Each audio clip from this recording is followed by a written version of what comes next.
Welcome back to the Becoming Mama podcast, where two long-lost best friends discuss all things motherhood. It is Sam here, and I have a few important announcements before we jump into today's episode. First of all, it is Tuesday, and from now on, we're going to be releasing our podcast on Tuesday. So set your alarms. Every Tuesday, we'll be releasing a new Becoming Mama podcast. The second note is that this podcast may be triggering for some people. It includes a traumatic birth story. Everything ends up fine, but if you're not in the place to receive that right now, consider skipping this podcast and looking forward to next week, which is going to be a little bit different, but a special for Halloween. And lastly, if you do have a birth story you're looking to process, Emmy is hosting a birth story writing workshop this weekend, October 29th, and you can find that information down in the show notes. That's it for me. Let's jump right into the podcast. Welcome back to another episode of Becoming Mama. I am your host, Emmy Kissinger, and I'm here with Samantha Sam Hall, and we're excited to share another episode with you. This episode is going to be all about Fox's birth story. He's my oldest. He's almost 9 years old, and I learned so many lessons from that birth that I think might apply to your journey and be something you can take with you. But first, we are going to start out with our wins and not so wins. We are still crowdsourcing this. If you have any better things, we just need something positive for a not so win. Starting with my not so win, because it might inform the way that this goes. I have not been sleeping. I have found a very clear connection between my luteal phase of my cycle and insomnia. And it's like clockwork. I ovulate and I just don't sleep. And so I've been up since 2 this morning. I'm tired, just really frustrating. And it makes everything harder. So I'm just tired. That sounds terrible. Not great. And I don't know. I think we could do a whole podcast on understanding your cycle and honoring your cycle, because I do appreciate my cycle a lot more now that I understand the way that it affects me. It's just really hard to appreciate it when I'm miserable. Yeah. I hope we come back to that topic. Oh, yes, please. For the not so good thing. Okay, so my loss or opportunity for growth this week, I'll hit on one that has a little bit to do with confidence. So I was actually doing like a full moon ritual over the weekend. I do like these little like full moon ceremony type things along with the cycle of the moon. They don't necessarily always align with my cycle. Part of the process wanted you to come up with a list of at least 10 things you were proud of yourself for over the last quarter. So like over the last 3 months. And I sat there and couldn't think of anything. And I was like, wow, my confidence is feeling really, really low from this exercise. Yeah. But then I gave myself a little bit of time. I came back to the question a day later and was like, there's actually so much to be proud of and so many exciting things in this podcast and different things in my business and just some planning that I've been doing up until this point that I think has been really great. So I think it's just a reminder that it's not always easy as a mom to keep tabs on the things you're doing well. Yeah. That's really powerful. We need to do a full moon ritual on the podcast too, because that's another thing that messes with my sleep. I cannot sleep when there's a full moon. My energy is like so high. Charged. Like for me, I feel like I have been charged up and like my thoughts are racing. My body is like on overdrive, and I feel like I've had an energy drink and I haven't even had any caffeine. Yeah, we should do that. But I'm glad you were able to reflect and actually, come up with that list of things that you have to be proud of, because you have so much to be proud of. And I'm so proud of you. Thank you. I'm going to piggyback on that. I think that's my win for this week. I signed with a publisher for my journal and day planner. Yes, that's so exciting. So more to come on that. Yeah, I forgot about that. Teaser. Yeah, I know. Teaser. But yeah, so next 6 months, that'll hopefully be out into the world. Okay, I'm going to buy it right away. Yeah, thank you. Okay. How about you? My win. Okay, this is a super brief and fun one. So over the last 7 years, I have pretty much only read 2 kinds of books: business or personal development, in order to whip my mindset into shape so that I could be a business owner, and then also the fundamentals of business and the how-to around it. But over the last couple of weeks, and this week especially, I have been letting myself read books that I'm just interested in, like novels, I guess you'd call them. Yeah. And I am just totally swept away. I mean, I'm not reading them. I'm listening to them while I'm driving around in the car, which is the same for me. But yes, it's just been so fun. And I think a lot about how I'm living a double life right now. I'm all swept up into these beautiful world in these books, and then I'm also a mom living in the real world. A daydream, basically. You're not actually reading them. You're just cosplaying. Let's be honest. Pretty much, yes. In your brain. That's awesome. I'm happy for you. To hear about Mr. Fox's birth story. We've gotten a little taste of it here and there, gotten some pieces. And I know that just the brief little bit you shared on our intro episode was super powerful and was really inspirational to a lot of people. So I'm so excited to hear this in length, and especially how you've worked through it over the years. Yeah, and I am going to try not to go too far into detail on things that I've already shared. And so if you're a listener and you have questions about certain pieces, or you are wondering about different birth knowledge or anything like that, feel free to reach out to me and I can connect you to a resource or share what I know. So Samantha posed a really good question at the start of this. Where does a birth story really begin? And that question has sort of been hanging in the air here ever since I heard that question. And wow, it's a powerful one. But for me, I would say Fox's birth story really begins in pregnancy, because I got pregnant and then I was pretty sick for about 14 weeks. And the reason I think my birth story starts there is because that was the first time I think I had really ever been asked to honor and respect my body in a new way that I hadn't been asked to do that before, because I was in grad school, I was working 3 jobs, and all of a sudden, like, you're sick, you're tired. I was really struggling, and I was holding steady with my grad school homework, and I was almost done with my program, so I really wanted to be able to finish on time.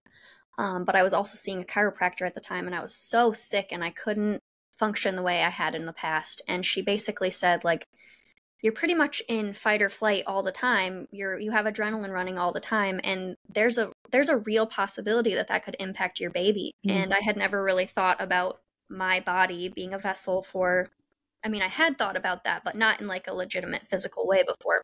And so I had to talk to my grad school professors and say, I don't know what to do. And so they gave me so much grace, and they were just like, you just have to tell us, like, you need more time on something. That's totally fine, whatever. So fast forwarding past there, we had decided to birth at the local hospital in Decorah because they had a certified nurse midwife, and they had a birth tub there, which is something I really wanted.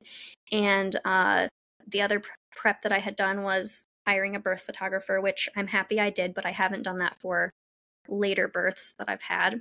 I also want to mention, too, that when I was, I don't know, I think I must have been like 14 or something like that, my sister and I watched the documentary, The Business of Being Born, and so that was the reason I wanted a midwife. It was the reason that I had considered the idea of birthing at home.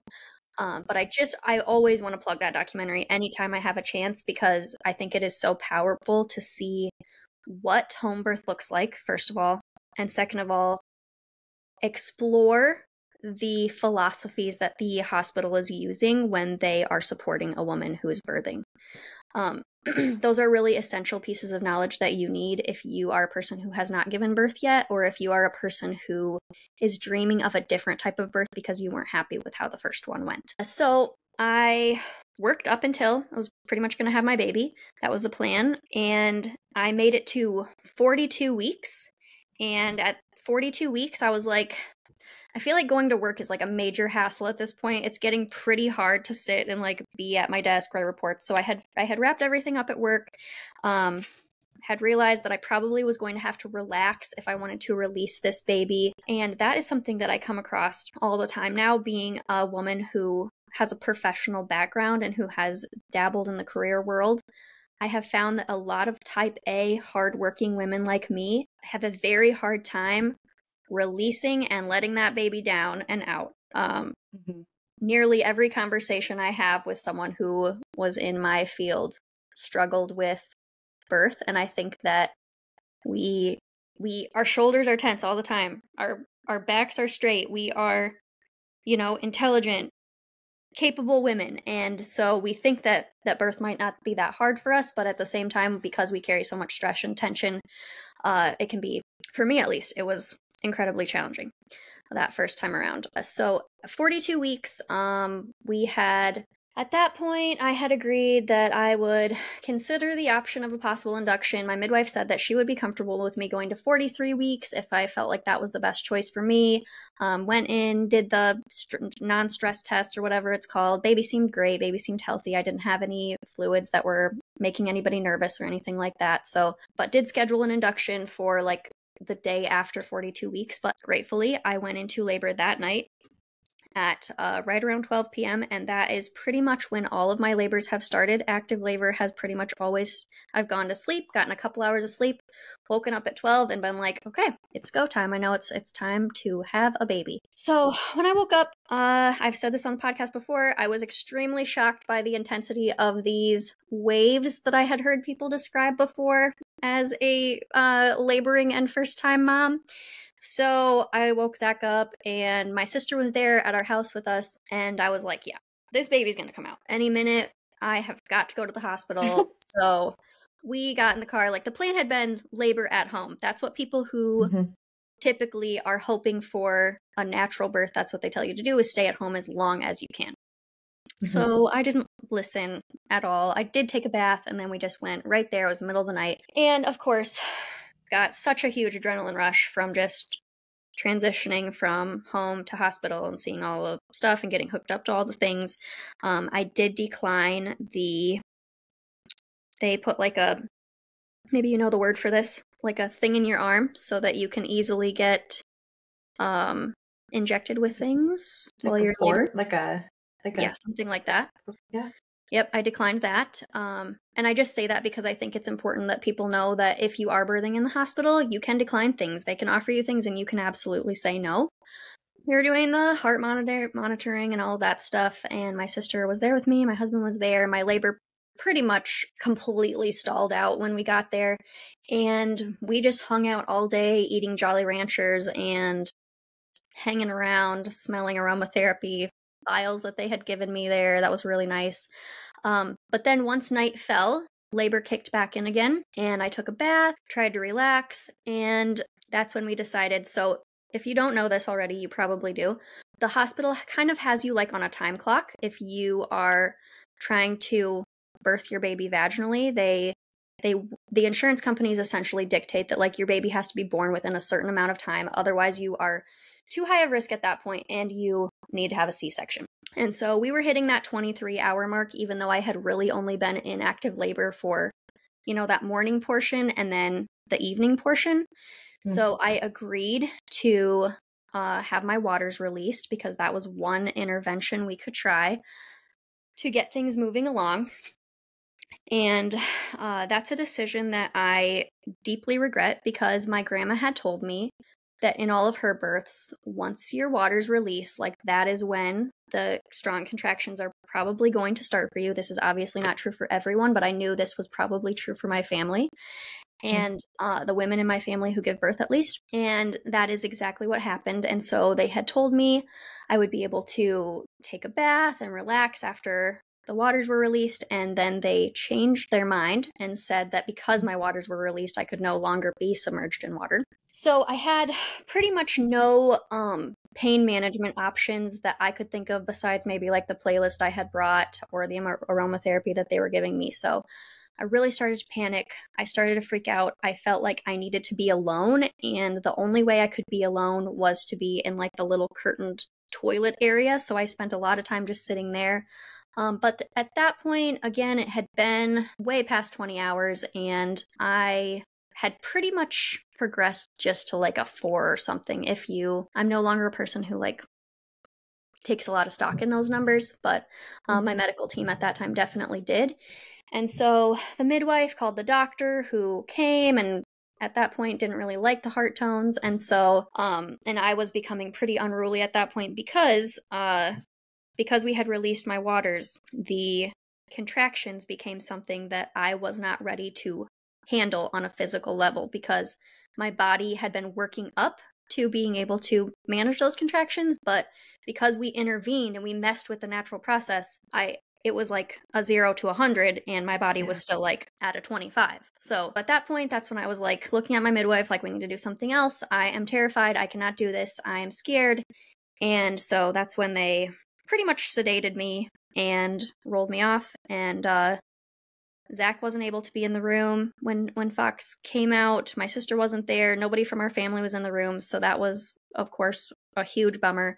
But then my husband was able to do skin to skin with him after. We have a really beautiful video of that. My family was able to see him and meet him. Zach brought the baby with the midwife and the medical team in to meet me.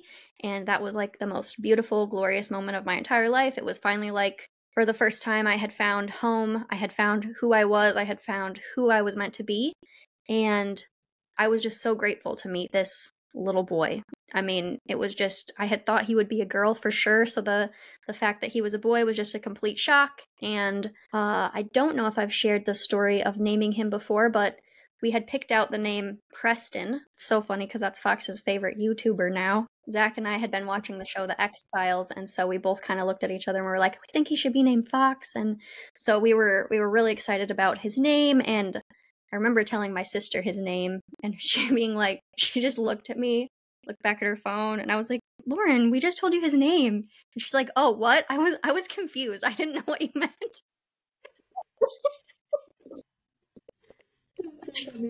So if you know Lauren, classic Lauren moment, but so fun to have him with us. Just so excited. And yeah, I think that's pretty much the birth story, because we're doing a separate episode on postpartum, so I won't go too much into that, but breastfeeding was very well established, despite the fact that I had some difficulties with latching, but was able to kickstart that journey while we were in the hospital. But I thought I would just share my main recaps from like the lessons that I learned from that birth that will help you to understand when I share Twyla and Evie's birth stories on a later episode, kind of how I got to the point I was at in order to make those decisions. But before I dive into that, do you have any questions? I do have some questions. First of all, I feel like everything that you did was a very normal, natural first-time mom reaction of the feeling like the initial was it, like this is it, like he's coming, it's time. I remember, I will tell this in my story, but I remember when I thought my water broke and like it was just like butt sweat. And they're like, oh no, you'll know. And I was like, I don't know. And then I was like, oh no, okay, that was that. But you just don't know. And Well, yeah. So everything that you did, and knowing you was the next best step in what you knew. And my question was, when they decided to sedate you, was there a conversation with you about that, or how did they get to that decision point? That's a really good question, and that is a really big blank spot for me. I would say that's probably when, despite the fact that I wasn't fully dilated, I was definitely feeling the urge to start like pushing, and they told me like, don't push because you can have all of these problems because you're not dilated fully. And what I didn't understand then that I understand now is that part of that letting your baby move down, it's not pushing. It's using your muscles to show your baby like the path to where we're headed. And so right. I would say that I was really probably nearing that transitional phase where like my spirit was headed towards the stars to go and capture the soul or get the soul of my baby that I was bringing to this world. And that's obviously a very spiritual perspective that I have, but it was the point where I don't know if you've ever had an experience like this, but you feel like you're the fly on the wall watching everything happen, and you're no longer the person in the body making the decisions and doing the things. So Zach might have a better answer for that, or my sister might.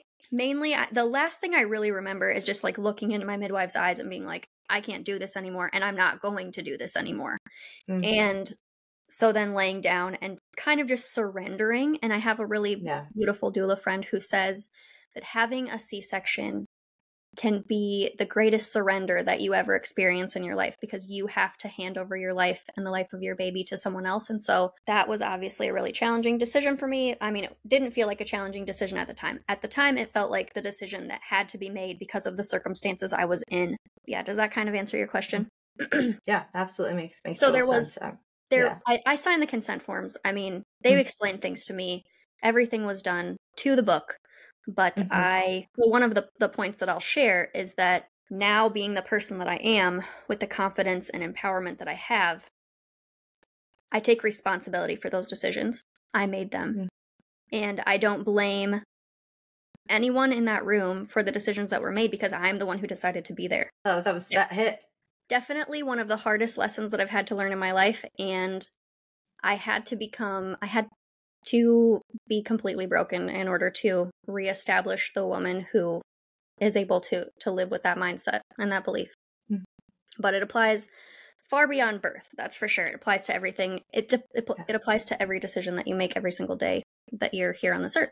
One thing I just wanted to share was that I didn't necessarily have the birth that I wanted, but I did learn a lot of lessons from it, and I know that it served a great purpose in my life, and has been beneficial, the lessons that I learned from it. I wish I would have learned to follow my heart a lot sooner, learned to make decisions from a place of empowerment a lot sooner, but it's okay that I didn't. Everybody's on their own journey, and I'm no different than that. And my last point is just that I knew after that experience that I wanted things to be different the next time. My vision had always been to have at least 2 children, and it was pretty much after the birth story listening session that I did, where I was able to kind of regroup and gain strength from that place, that it was time to start planning that birth, no matter how far out it was. And so do you remember me actually reaching out to you about an exercise program and being like, okay, Yep. like how can I actually strengthen my body for birth? Yep. I do. So that was, man, how many years ago was that? That was like 6 years ago, 7 years ago. Is it older than Twyla? Yeah, definitely, for sure.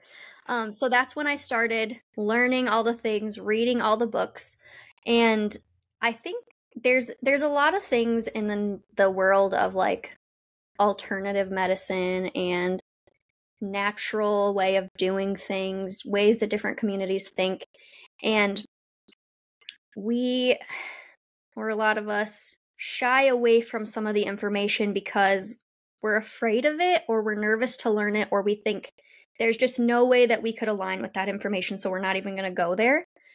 And I've learned now, especially having a child who has some differences in needs and things like that, that as a mom, there's no space to have fear of information.